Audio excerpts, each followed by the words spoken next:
Pod Save the World is brought to you by SeatGeek. Buying tickets to sports and concerts can be complicated, but there is a better, simpler way to buy with SeatGeek. SeatGeek is the smartest, easiest way to get tickets to live events. With SeatGeek's seamless mobile experience, you can buy and sell tickets in just 2 taps. SeatGeek helps you find the best seats at the best prices, fully guaranteed. There's nothing quite like seeing your favorite team or musician in person.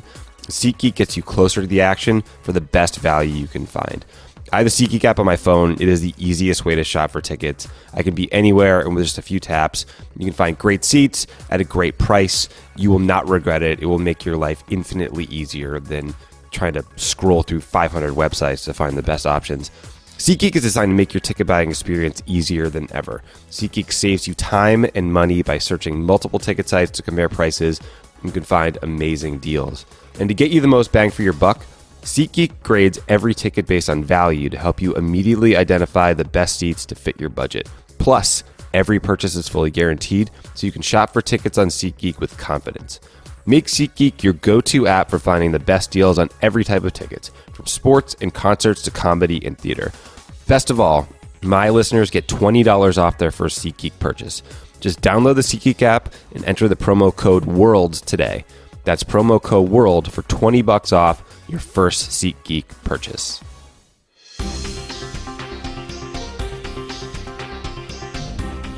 Welcome back to Pod Save the World, everybody. I had thought I was going to take a brief hiatus from the show this week because we were doing a number of all-day meetings. And then our good friend Donald Trump decided to create a constitutional crisis by firing the head of the FBI. So on the line today is my friend Matthew Miller. Matt was the director of the Office of Public Affairs for the Department of Justice.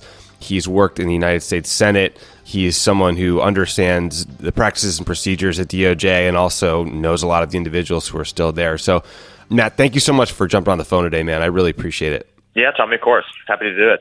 So, full disclosure, many Democrats and many Republicans have been all over the map on Comey and the way he's handled the Clinton investigation. A lot of Democrats praised him when they felt like he exonerated Hillary Clinton back in July of 2016. They criticized, rightly in my opinion, his decision to send a letter to Congress that made it sound like he was reopening his investigation into Hillary Clinton's emails just days before the election. You are not one of those people. You have been totally consistent. When Comey did his press conference on July 5th, 2016, you said it was totally inappropriate and a total departure from FBI and DOJ standards. Can you explain why you were so critical of him then and now, and what those standards are that you felt he was violating? Yeah, so it's a pretty simple rule at DOJ, which is when the department investigates someone. So the FBI has enormous power. The Department of Justice has enormous power. They can look through, with warrants, they can look through your emails, they can tap your phones, they can interview your neighbors, your coworkers. They can really, damage your reputation. But they do that by, there are some simple rules they're supposed to abide by. And one of them is if they're going to publicly say something about you, they do it in court. And they do it by way of bringing an indictment, by way of, bringing you up and trying to prosecute you in a court setting where you have a chance to defend yourself. And there's this neutral third party, either a judge or a jury, who gets to decide who's right. If they investigate you and they decide they're not going to bring charges and they're not going to put the weight of the department behind what they say in court, they're supposed to shut up and quietly go home. And you do not, it's just this fundamental rule. If you're not charging someone, you don't come out and then say, well, I'm not going to bring charges, but their behavior was careless and they might have gotten some classified information, but it's hard to prove. And Jim Comey just seemed to come up with this different rule for Hillary Clinton than applied to anyone else. And I thought it was completely inappropriate for him to do it. So he did a hearing the other day, and he basically said, I saw 2 doors, right? Sort of conceal or disclose. Did you think that was just a cop-out? Was that just bullshit? It was total bullshit. It was a cop-out he came up with now to justify something he did back then. Let's be honest. The reason he sent that letter was because he put himself on this path starting in July 5th. So, he violated the rules doing the press conference. He then went up to Congress a couple days after that press conference in July and testified about it in a way and gave much more information than an FBI director would ever give about a case. And then he turned over all the FBI's internal files to Congress about it, which they promptly leaked out in the middle of the presidential campaign and created a bunch of damaging news cycles for Clinton. And it kind of set this precedent where he was going to handle the investigation different than he did anything else, and that got him in this place where he ended up sending the letter. And it had nothing to do with this decision of whether to disclose or conceal. And conceal is, by the way, a euphemism for all of the Department of Justice's normal rules and practices. I mean, that's what the department is supposed to do. It conceals. If you want to use the word conceal, that's how the department operates every day, because that's what they're supposed to do. But he ends up sending this letter, I think, honestly, because he was worried it was going to leak and he was going to get criticized by Republicans in Congress, and he thought he would win, or he thought Hillary would win, and so he didn't want to be accused of being a shill for her. And so he bent over backwards to appease Jason Chaffetz and all these other Republicans who are on his back. And in turn, he ends up, I think, you can make a very good argument, backed up in data, tipping the election and electing Donald Trump president. Yeah. My options were disclose and try her in the court of public opinion, or not, right? Or prosecute. Yeah. Seems like that would have been a much better option. Yeah, that's right. And by the way, even if you grant him this odd choice he came up with of disclose or conceal, I don't know why he had to tell Congress immediately. The department has this longstanding rule that you don't do anything in the 60 days before the election that could be seen as influencing the election unless you absolutely have to for some investigative reason. And that would be, say, if evidence is going to be destroyed, if witnesses are going to flee, then you take whatever, then the investigation comes first. But there was no destruction of evidence that was possible. They had Weiner's laptop in their hands. There was no urgency at all to do it. They could have waited. They could have told Congress after the election. Besides the fact that everything they had, was basically stuff that they had before. There was no new thing to investigate anyway, as they eventually confirmed. Right. And this is the point in the conversation where every so-called wise man in Washington says, well, if he'd held on to it, it would have leaked. And my response to that is always, well, if they couldn't hold on to information that long without leaking, they should all quit their jobs, because those guys investigate much more sensitive things every single day without leaking it. But I guess that's besides the point. That's right. Leaking's a management issue. And by the way, leaking it, and you can manage a story that's leaked, that's much different than sending a letter where you officially announced an open investigation. The magnitude couldn't be greater. Totally agree. So fast forward to last night, this shocking announcement that Jim Comey has been fired. You worked at DOJ. You understand the people, the culture, the mission of the place. Like, what do you think about this decision, and what are you hearing from people who are still at DOJ or at the FBI about what happened and how they're sorting this out? So everyone I've talked to last night and this morning, either people that are still there or people who were there with me that have left, are completely shocked, because look, there is one principle. We just talked about a bunch of rules that Comey violated. There is one principle at DOJ that is more important than any other principle, and that is that the FBI, the Department of Justice, has the ability to conduct criminal investigations free from interference from the White House.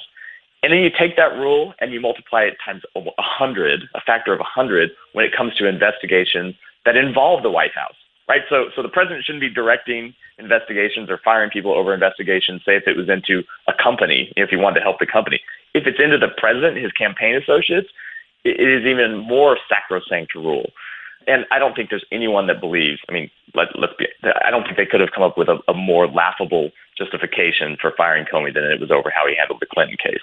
I mean, no one thinks Donald Trump cares about that. It is a farce. So he has just violated the most sacrosanct rule, and he's done it with with two accomplices, with Jeff Sessions and Rod Rosenstein, both of whom are supposed to be the ones who protect the Department of Justice from political interference, and they didn't. They buckled when they had a chance to stand up to Trump. Yeah, I think all of us see some darkness inside of Jeff Sessions and have feared him since the day he was nominated. But Rod Rosenstein is supposed to be a professional, nonpartisan guy. He worked at the Department of Justice during the Clinton administration. He was an assistant U.S. attorney, but he released this absurd letter that seemed to be written solely as a pretext to allow Trump to fire Comey. What did you make of that letter? And to me, in some ways, that was the most shocking part of what I read yesterday. So I'll say two things about the letter. One about the content, and the second about the timing. First, on the content, typically Department of Justice letters, they cite rules, they cite practices, they cite precedent, and there's some of that in the Rosenstein letter. But then he takes all of these quotes from former Justice Department officials who were gone from the department that said things in real time back in the fall. That reads a lot more like a political opposition research document. It's a political document where you pull out a bunch of quotes and use them to justify what you're doing. And you already see the White House coming out and using it and saying, well, there are a bunch of Democrats who criticized Comey. And if they criticize Comey, as is noted in this Rosenstein memo, well, then it's perfectly appropriate to fire him, which is a leap, obviously, to get from criticizing him to firing him. So that's one thing. And then on the timing, let me tell you the way, I don't know if you remember this from dealing with DOJ somewhat when you were at the White House. The way DOJ moves is slow and deliberate. I mean, if the department needs to order like new toilet paper for the bathrooms, it takes weeks and 3 memos. Right. The idea that Rod Rosenstein on his own in the first 2 weeks of in his tenure as Deputy Attorney General decided, you know what, I'm going to just launch this review of Jim Comey's tenure as he is conducting the most sensitive investigation possible. And I'm going to write this memo to the Attorney General. And in the same day that he gets the memo, the Attorney General, without any taking time to consider it, to deliberate, to ask for other views, turns around and writes a letter to the president on the same day. And the president then on that same day decides to fire Comey and have one of his henchmen, his personal bodyguard, Banana Republic stuff, walk a letter over to the FBI and deliver it. I mean, it just defies any belief. It is so transparent and so obvious that they came up with an outcome. The president wanted to fire Jim Comey, and they worked backwards to try to find the most plausible way to do it without it being obvious what it's all about, and that's the Russia probe. Yeah, okay, so this is the thing, right? Everyone who's observing this, like, to their great credit, you had Jeffrey Toobin, who's a legal expert and analyst on CNN last night, saying, give me a break with this Rod Rosenstein letter. The only reason that he is being fired is because there's an ongoing investigation into whether Trump's aides coordinated with Russia to interfere in our elections. The notion that somehow they suddenly care about how Hillary Clinton is treated is ridiculous, et cetera. So when I was at the NSC, I spent a lot of times in meetings with the deputy FBI director, a guy named Sean Joyce, who looked and sounded like an expert from The Departed. He was not a guy you wanted to piss off. He seemed like he had prosecuted. He prosecuted a lot of bad mofo's in his day. What the hell happens with this counterintelligence investigation now? Does it get kicked to the deputy? Are you worried that this thing could be squashed if he names like Chris Christie or some other supplicant like Rudy Giuliani to be the next FBI director? Like, how does this work now? Boy, that is the $1 million question. So the deputy director of the FBI will take over as the acting director now while Trump find someone and nominate someone. And that could take a while. I mean, I guess they can do it tomorrow if they just don't vet him because they've done that. They've pursued that model before, like with Mike. Yeah, they love that one. But if they do a real search, it will take some time to consider it and come up with someone. And then you would think a pretty rough confirmation process. You would hope anyway. But in the meantime, the acting director of the FBI will oversee it, and Rod Rosenstein from the DOJ side will oversee it. But there is now this question about the leadership of the investigation all being compromised. So you have Rod Rosenstein, who ultimately is responsible as the Deputy Attorney General. Mm-hmm. I think his actions in writing this memo and being complicit in this firing absolutely call his objectivity into doubt. The head of the National Security Division at DOJ, which is the prosecuting and investigative division on the DOJ side that does counterintelligence investigations, is headed by Dana Bonte, who is the U.S. attorney in the Eastern District of Virginia, Northern Virginia, and who is the person who took over as Deputy Attorney General when Trump fired Sally Yates. I think he's still hanging around on an acting basis, looking for a permanent job. I think you have to question whether he can carry it out. And the problem is, so look, they can't come in and shut down the investigation right now. I mean, there would be leaks and resignations. They would never get away with it. But the way these investigations work, there are big decisions and little decisions that the leaders, the politically appointed, theoretically Senate-confirmed leaders get to make. So you're pursuing one line of inquiry. You see a lead and a separate but related line. You have to decide, do we pursue that or do we not? And that's where the leadership matters. And you have to have someone who is the leader that is willing to pursue it wherever it goes. And I don't know how anyone can have faith that anyone at the Department of Justice is willing to make those tough calls right now. Yeah, man, I'm totally with you. I mean, it feels like Donald Trump couldn't more fully have put his thumb on the scale here. Do you think there's any chance the new FBI director could restart the investigation into Clinton's emails? Is that even possible? I mean, it's possible. You can always restart anything. It would be laughable.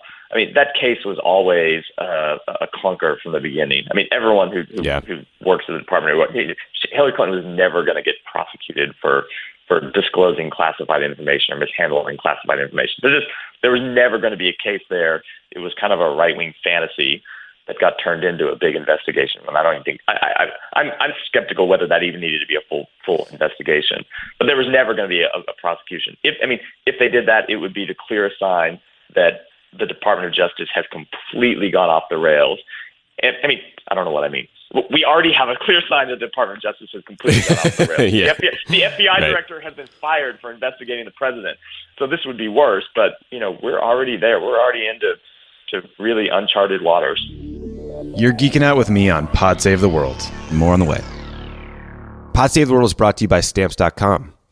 These days, you can get practically everything on demand, like my podcast. You can listen from where you want when it's convenient for you. So why the hell are you still going to the post office and dealing with their limited hours, their slow service, and the generally terrible experience when you can get postage on demand with Stamps.com?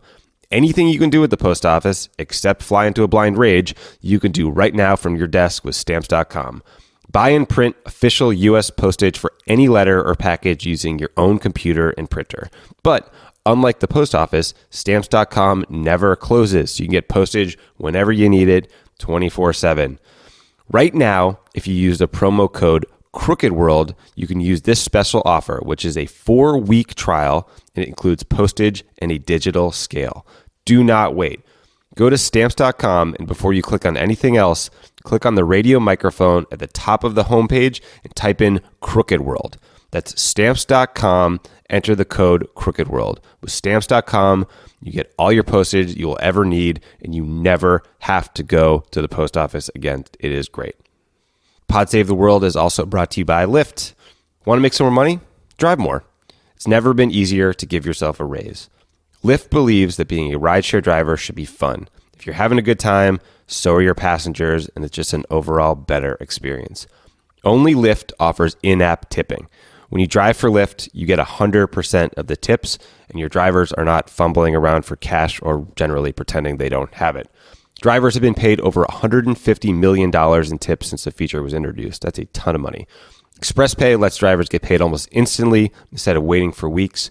Lyft has even taken the guesswork out of pickups. There's a new AMP device which uses color coding to help passengers find their drivers. It is a lifesaver at the airport when there are 700 Priuses lined up in a row. You can earn hundreds of dollars a week plus tips. It's a simple formula. Happy drivers at Lyft mean happy passengers in Lyfts. Maybe that's why 9 out of 10 Lyft drivers get a perfect 5-star rating. So join the ride-sharing company that believes in treating its people better. Go to lyft.com/crookedworld today, and you can get a $500 new driver bonus. That's lyft.com/crookedworld. Try lyft.com/crookedworld. It's a limited time only. Terms apply. Go today. So FBI directors, they're usually appointed to 10-year terms. They're not like judges who receive lifetime appointments, but I believe only one FBI director has ever been fired by a president. Others have resigned early. Are you worried that this is precedent setting?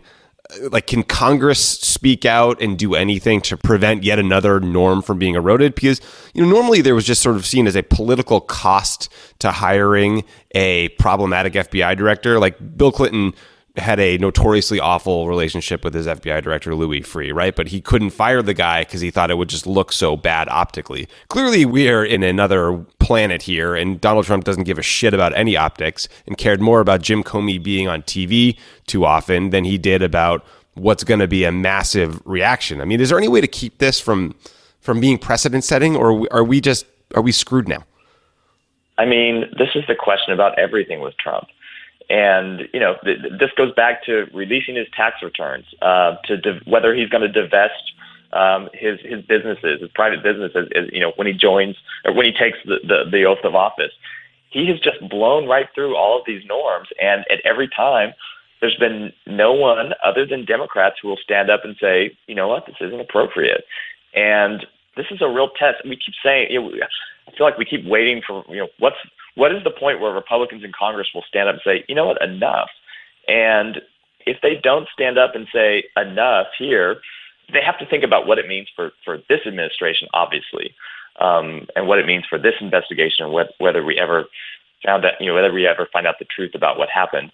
But then, once these norms are eroded, you can never go back. That's the thing, especially about the Department of Justice. So, I was talking about DOJ's independence. That's not written into law anywhere. It's not written into the Constitution. There's no rule anywhere that says the president can't direct who gets prosecuted, who gets investigated, what investigations get quashed. It's just all norm and practice. And you've had attorneys general in the past who are willing to stand up for that norm and that rule. And we just saw an attorney general and a deputy attorney general who weren't willing to stand up for that.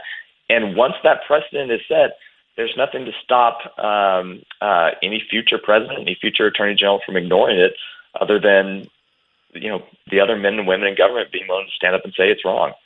Right. The comparison we're hearing a lot, the Nixonian comparison, is to an incident called the Saturday Night Massacre, which was in October of 1973. President Nixon wanted to fire the special prosecutor in charge of the Watergate investigation. He demanded his attorney general did it. Elliot Richardson, he refused. The Deputy Attorney General, William D. Ruckelshaus, also refused and was fired. And so the Solicitor General, Bob Bork, finally complied with the president's request to fire the special prosecutor. I think ultimately what happened there is a lot of Republicans in Congress and in the Senate stood up and said, no, this is enough.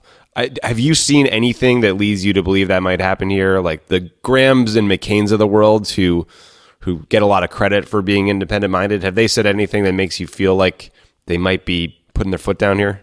No. Chuck Grassley, who's the chairman of the Judiciary Committee, the Senate committee that oversees DOJ, was just on Fox a little while ago, and his answer was suck it up and move on. So yeah, that seems to be the talking point. That seems to be the talking point. If we're putting our faith in Mitch McConnell and Paul Ryan, people like that, I'm afraid we're going to be pretty disappointed.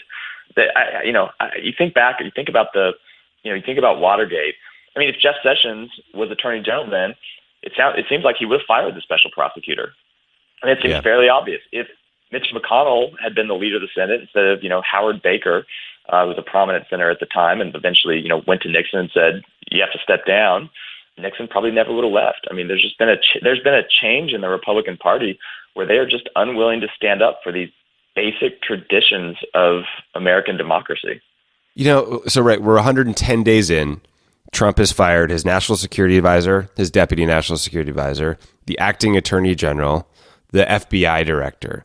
There has been a tradition in this country of treating those positions differently, treating them with the respect they deserve for being, important in terms of law enforcement, of rule of law, for our national security.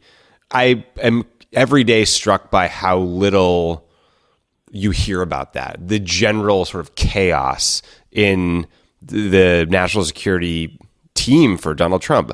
Do you hear more about this from the people you talk to or work with who are still in these institutions? Are they nervous? I can tell you people at DOJ are nervous. And people were already nervous about Jeff Sessions.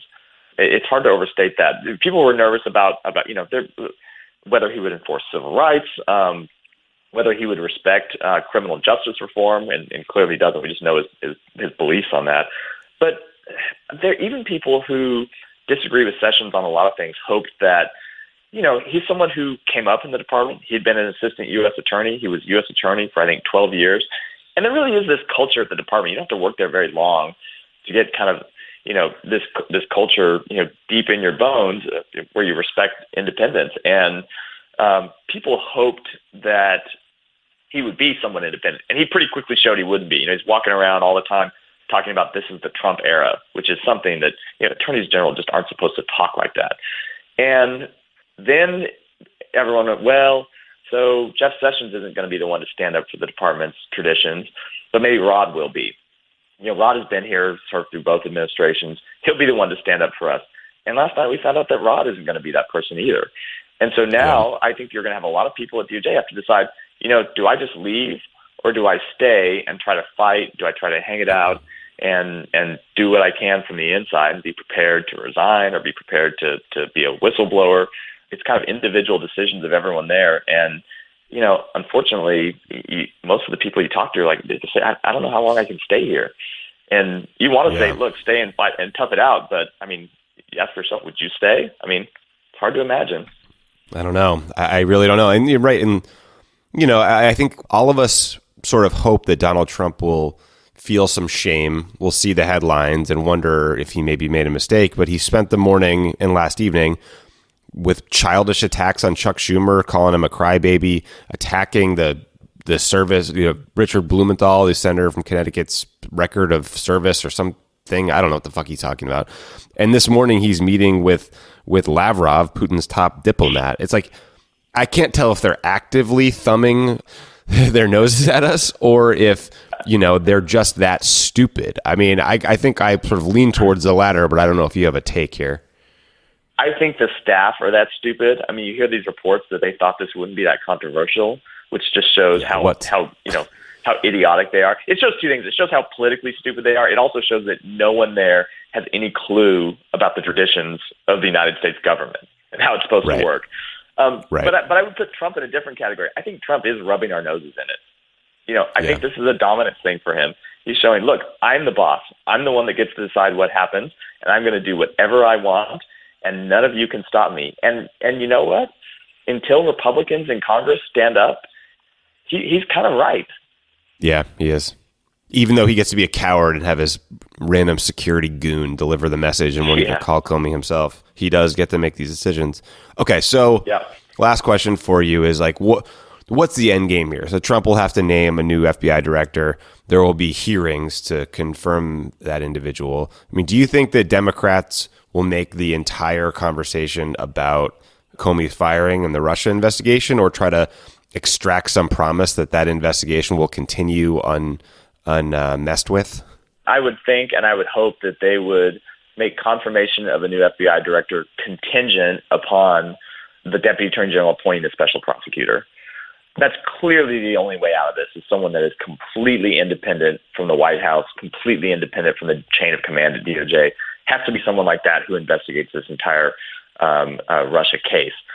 But the question is, are there 3 Republicans that will join with them to demand that? Because if not, Republicans can jam a confirmation through and continue to ignore these calls for a special counsel. So I think that's the right play for Democrats, but there has to be pressure from everyone across the country to get a few Republicans to join hands. Yeah, I'm totally with you. We need some of these Republicans who were up in 2018, like Jeff Flake and Dean Heller, to hear. Yeah, Flake was already tweeting some things that made it sound like he's a bit concerned, or at least nervous about what this means for him politically. The other thing I think gives me a little bit of hope is you have to figure that there are some folks at the FBI, folks in DOJ, who are going to be absolutely enraged at what happened and concerned about this investigation getting swept under the rug, and start blowing the whistle and going to Congress and going to the press and talking about what it is they know and what Donald Trump might be concerned is revealed here. I think there are going to be a flood of leaks. I will tell you, I've already heard from a few reporters this morning chasing some really outlandish leads. Who knows if any of them pan out, if any of them come true, but there are, I think people are going to be concerned now that this entire thing gets quashed. And if I were an investigator on this case, I would start writing everything down. Every recommendation I would put in paper. I wouldn't do it orally to anyone. And I'd be ready to turn that over to committees on the Hill or to the press at a moment's notice. Yeah, absolutely. That is good advice for all of you guys listening out there. Matt, thank you so much, man. I really, really appreciate you doing this. You did it on the absolute last second's notice. I was DMing you at 5 a.m. Pacific time, and we are now recording this at 6:46 a.m. So that's pretty damn good, man. Thank you. Thank you again. Perfect. Thank you. All right, buddy. Talk to you soon. All right, thanks.